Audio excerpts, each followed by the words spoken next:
Hey, no, money, ne? Eesh, money. You just close your eyes and look to the left. Yeesh, money.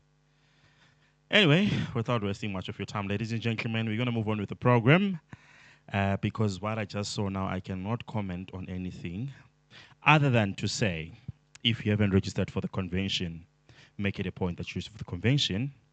This is not a paid ad, this is a free ad for the PSASA. Trust me when I say it goes down at the convention. And I mean it in a professional way, not the whoo way. At least for us that still have knees can whoo, not Ian. Brett, not Harton. Or there are two Ians. So there's one Ian to the far left and one Ian to the far right. I don't know why you're not sitting next to each other. Then it's Ian, Ian. Now it's Ian, Ian. Oh, yeah. Nice one. All right, ladies and gentlemen, moving on with the program, I'm going to introduce our speaker for the night. For the first speaker, not this speaker for the night, the first speaker. Right, I'm going to try and read this in a professional way that was sent to me. Should I bubble my words or should my words run away? Please note that the English I'm speaking came in with the boat. Some of it was spilled in the ocean, Atlantic Ocean, so please bear with it. Should I default to factory settings and you find me hearing me saying, so the speaker, bear with me. Kofi Simpson, speaker, facilitator, podcast host. Kofi Simpson is a dynamic speaker, facilitator, and a podcast host known for creating meaningful conversations that challenge people to think, grow, and take action. With a professional background spanning talent management, recruitment, project management, leadership, and media, he brings real world insights and practical wisdom to every stage he steps onto, like PSASA tonight. Kofi is the host of the podcast. We are breaking the silence and coffee with coffee. Coffee with coffee. Coffee with coffee. Anyway, where he engages guests in a honest discussion about life, leadership, and personal development. His speaking style blends storytelling, humor, he tells better jokes than myself, and authenticity, making complex or uncomfortable topics relatable and impactful. Passionate about personal growth and human potential, Coffee speaks on themes such as overcoming fear, resilience, mindset, and navigating modern challenges, particularly for professionals and men seeking purpose, growth. Whether on stage, behind microphone, or facilitating conversations, his goal is simple. Wait for it. Help people think deeper, act braver, and live more intentional. Ladies and gentlemen, put your hands together for Kofi Simpson.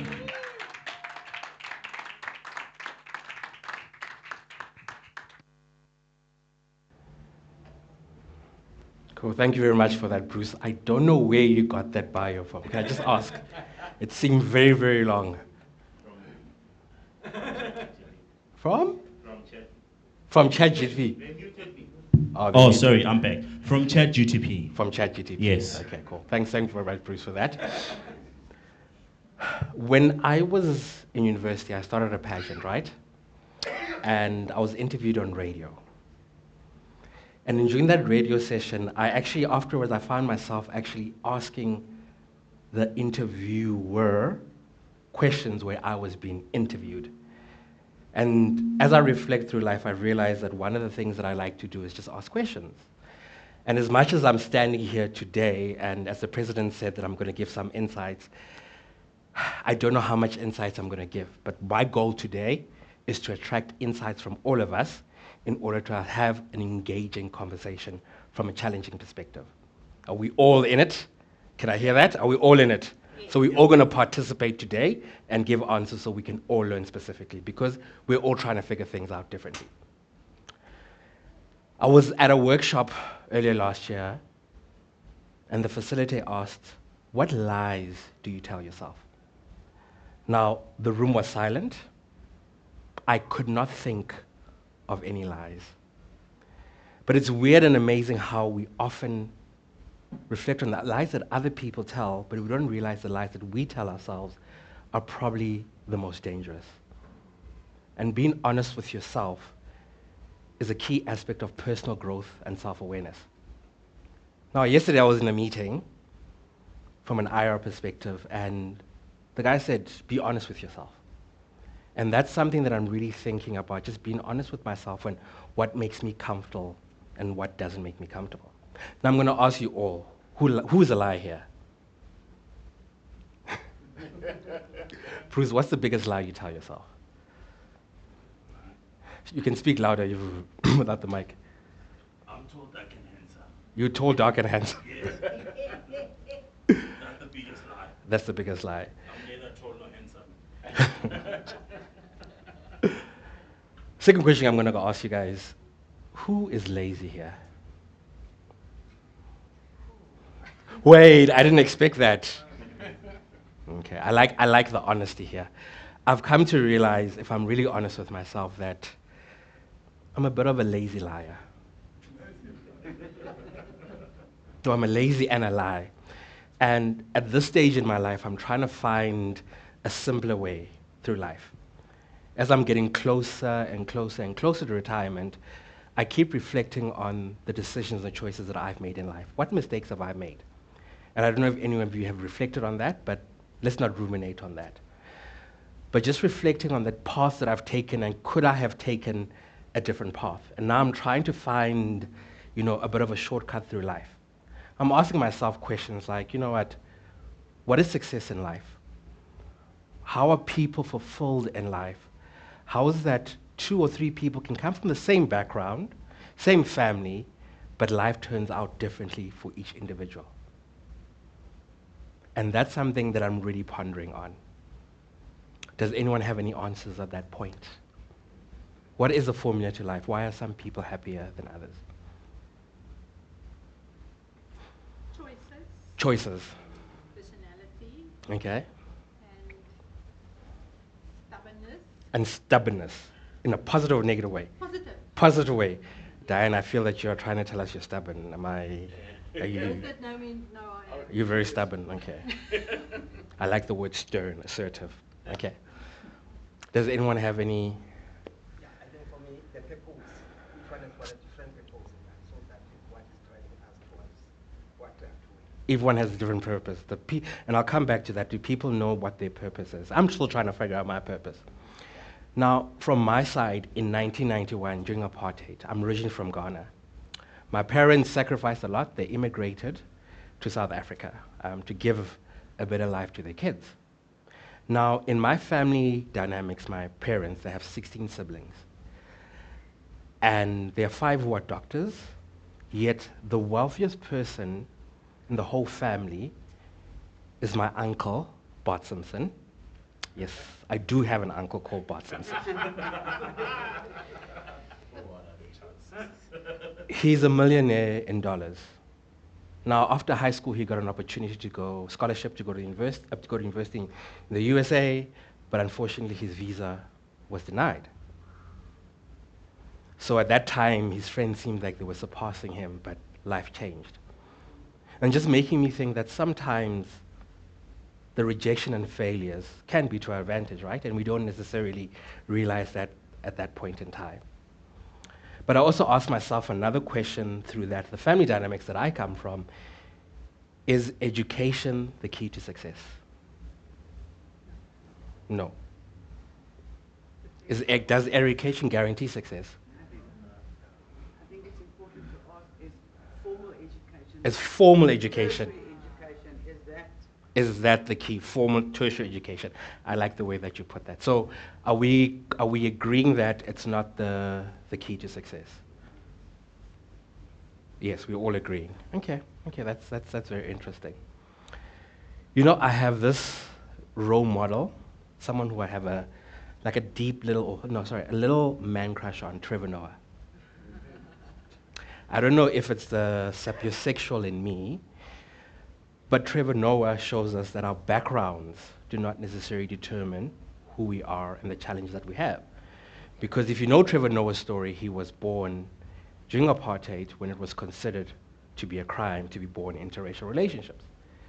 But yet this man is now on the global stage fighting the most powerful man on this earth who's trying to sue him. But this man was, in principle, not supposed to be born.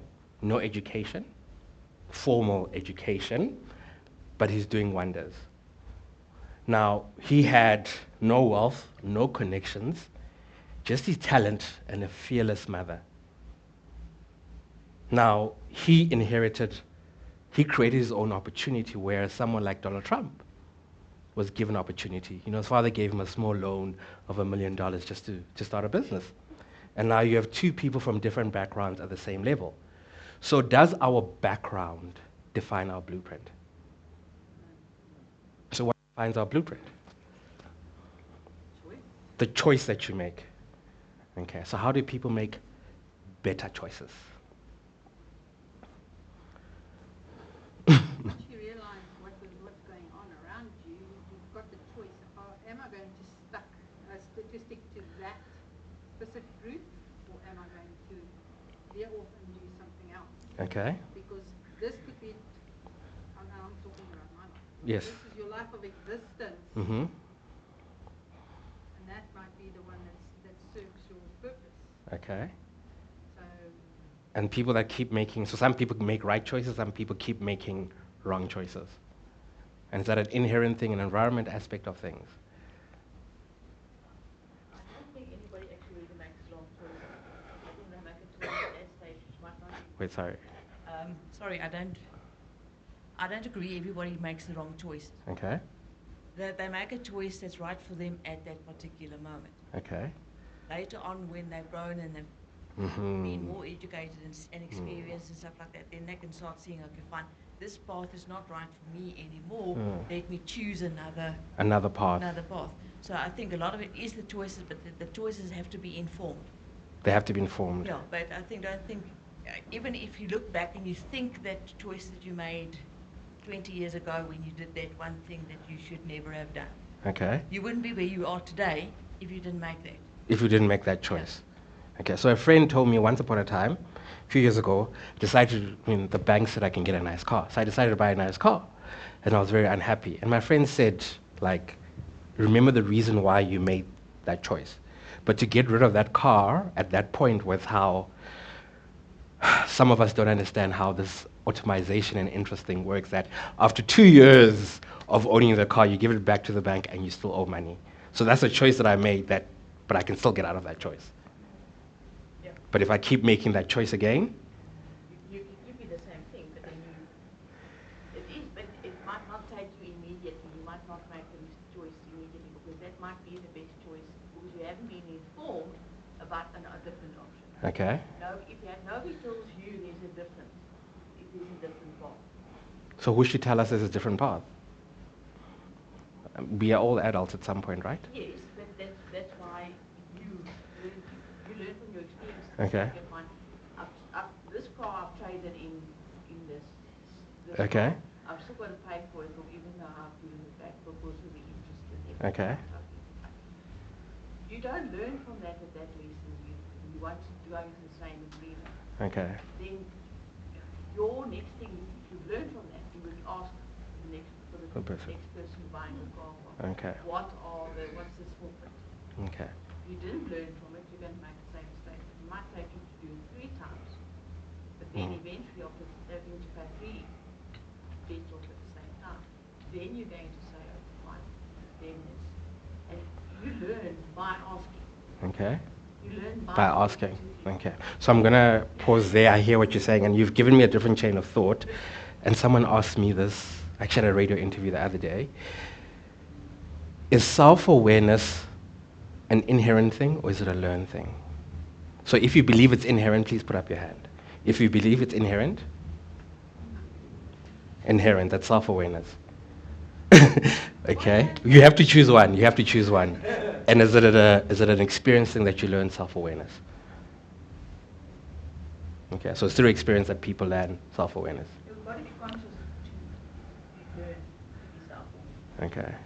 There is a side of us, I'm sorry, I'm even adding there now. There is a part that is automatically we've got two systems to our way of Okay. thinking. There's the automatic, and then there's the conscious and the unconscious. Mm-hmm. Okay, our unconscious part of the mind, there is a little bit of self-awareness in that. Okay. But we've got to use our conscious side to bring that self-awareness to the front. Okay. Because without being consciously aware that we're actually focusing in and questioning ourselves to get this self-awareness. But the self-awareness that we have is not going to pop off the head and say, oh, by the way. Okay. So you need both. You need both. You need to. Okay. Starts Come here, then we'll consciously come there. and then that's- Your side? I think why I said it's inherently is we unlearn. Okay. To be self-aware when we get indoctrinated by what society tells us to Okay. do. So that's why I said. Indoctrinated, we'll come to that. Okay, cool. Mr. Yen? I was just going to say that very few things in life are certain. So when you make a choice, you make it on the balance of probabilities or what has happened in the past. Okay. Nothing is guaranteed. Nothing is guaranteed. You could take a job and you could be out of a job in 6 months' time because you don't know it. So at the time you've made a decision, but you don't know what that decision, the effects of that decision are going to be further down the road. You cannot say for certain what's You going can't say for certain, yeah. And the thing that I guess will go deeper, maybe of the conversation, is when people go through experience, negative experience, anxiety comes, and then you generalize, and then you think things in black and white, that things go, and then that creates a different element from a self-awareness perspective that inhibits people. But let me move on to the next one. So we have great Olympic athletes in South Africa. We had Wade Kanikak, Caster Semenya, and a guy called Akani Simini, who hasn't won yet, but he's always there representing South Africa. Now, despite whatever background, these guys have done amazing things. When I was a kid, my dream was to become an Olympic athlete, and thinking that in South Africa that I could become an Olympic athlete was probably near impossible. So I remember as a kid fighting with my parents and telling them that they, at 15 years old, they must move to America because I want to become an Olympic athlete. And then my father said to me, your problem is you do not listen. I listen to me. I know better than you. And then I told him, your problem is that you see things in black and white and I see things in color. Okay, I did not really say to him that way. But funny enough, his brother Bart actually agreed with me. And it made me also just realize that sometimes our environment is not our issue. And I realized that I used to keep blaming my environment for the challenges that I have. And therefore, one should make use of whatever environment they are. And if we look at it from a work perspective or wherever we are, sometimes there are toxic environment, toxic people, but doesn't mean that you need to continuously remove yourself from those environments, or do you not learn how to deal with those negative aspects within those environments, because that's how life is. And I just thought that changing my environment would give me opportunities. And I guess the context that I also didn't realize is that my father came from an environment where he wasn't taught to dream. I grew up in an environment where I was taught, or I believed that my dreams, I could dream. And now we live in an environment where our kids' dreams can become reality, irrespective of background, because now we are all on a level playing field from this perspective. Does anyone want to add anything now before I move on to the next one? Oh, I see Bruce is still sitting there. Yes.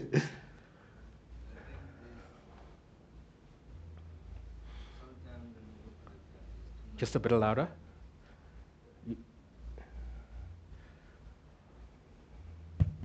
My time is going. Okay.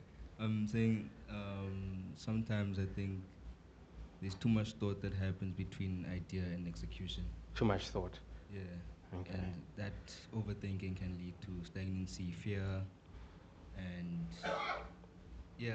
Analysis paralysis, eh?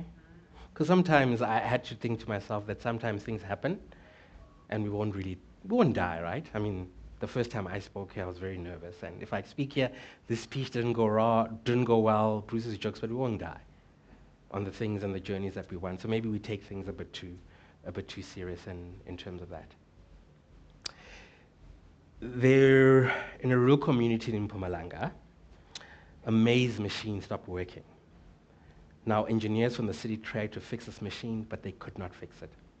Now, a young girl called Innocentia came. She listened, and she just turned the screw, and she fixed it. She charged 10,000 rand, and the owner protested. And she said, I'm charging you 1 rand for turning the screw, and I'm charging you 9,999 rand for knowing which screw to turn. And for me, just learning and hearing that is a very profound thing, as you say in choices, is that sometimes we need to understand what to do and what not to do. I hear you, I can see you want to add something. No, Yeah. it's just a field that I'm interested in. And It's a field that you're... that I will work, but it's not a lot with the consciousness and life purpose and finding yourself in that sense. So everything that everybody has said here Makes sense. Makes perfect sense. But it's, and I agree with you, it's definitely not your environment. Okay. But it's also, I partly agree with it, that gentleman that says, if you overthink too much, you've got to get a balance, because things don't happen without thinking and planning. Okay. So you have to have some, but you've got to know who to ask support for. Okay. So if I want to become a professional speaker, that's why I'm here. I've come to PSASA to help me with my speaking profession. Okay. But it's not because I'm overthinking. But you know what to do. But sometimes a problem to come here may have taken a bit of time. But if I needed to think about it and search for it and search for places, then I'm going to. So my subconscious knew for how many years that I wanted to do what I'm doing. But I've always pushed it aside because I've been too scared to do it. Okay. So you've got to make choices that even though it might be scary, Okay. you must make the choices. You've got to, that's where the consciousness comes in, where from the subconscious. And I agree with her that often society does say, but you've got to follow the rules, and you've got to be this type of person, you've got to do this and that, what's often what pushes our self-awareness down. But we've always got that self-awareness in us. So Okay. whether if society pushes down, it just goes Further down. into Okay. our unconscious. So I'm going to have to interrupt because Bruce is roping me in a little bit. But I know that a lot of the talk is focused around education, finance, and those kind of things. And I guess in the interest of time, we'll just go to one more topic around that. So I have a friend, Yolanda and Sam. And Sam, the husband, unfortunately can't have kids, you know. And through their relationship, I've been learning a lot from them. And they've just told me that in their relationship, what fundamentally works for them is that they stick to their strengths and weaknesses from a partnership perspective. So when I go to their house, if I want red wine, he will help me. If I want white wine, she will help me. Because they know different things, and that's the self-awareness aspect of things.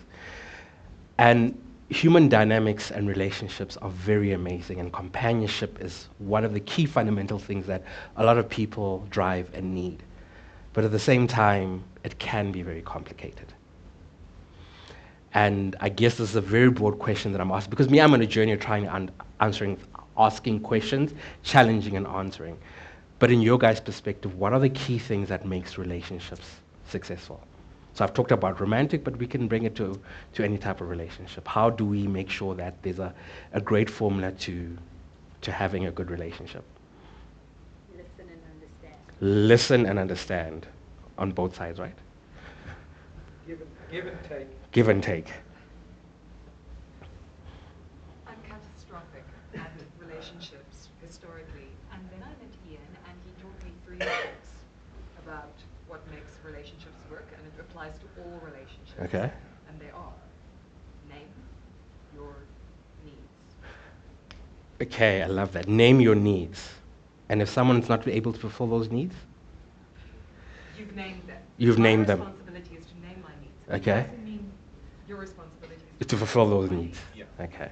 And I think that's, for me, that's something that I've actually struggled with, is trying to force someone to fulfill certain needs that that person that I'm with is not able to fulfill those needs. So maybe it's time to just rather turn the screw and walk away specifically. You want to say something? Okay. So I'm just going to leave with a few parting words and challenges as I end the speech. I know that it's a bit deep in terms of obviously from a finance, educational aspect and touched a bit on relationship, but I mean the point of this was just to create a conversation and a dialogue for thinking and trying to find a simplistic way of living life, which is very complicated and it's not as simple as it is. And the reality is probably there is no formula to life, right? We all agree with that. But my parting words on 3 key challenges is that I guess we all start our goals on Monday and today on Monday. So on Monday that week when you decide to start your goals, just ask yourself and reflect on the labels that you've given yourself and society has given you. Challenge those labels to see if they actually fit for you specifically and unlearn those. And just take one more step to becoming the perfect you. I would like to thank you all for giving me the opportunity to speak today. Ladies and gentlemen,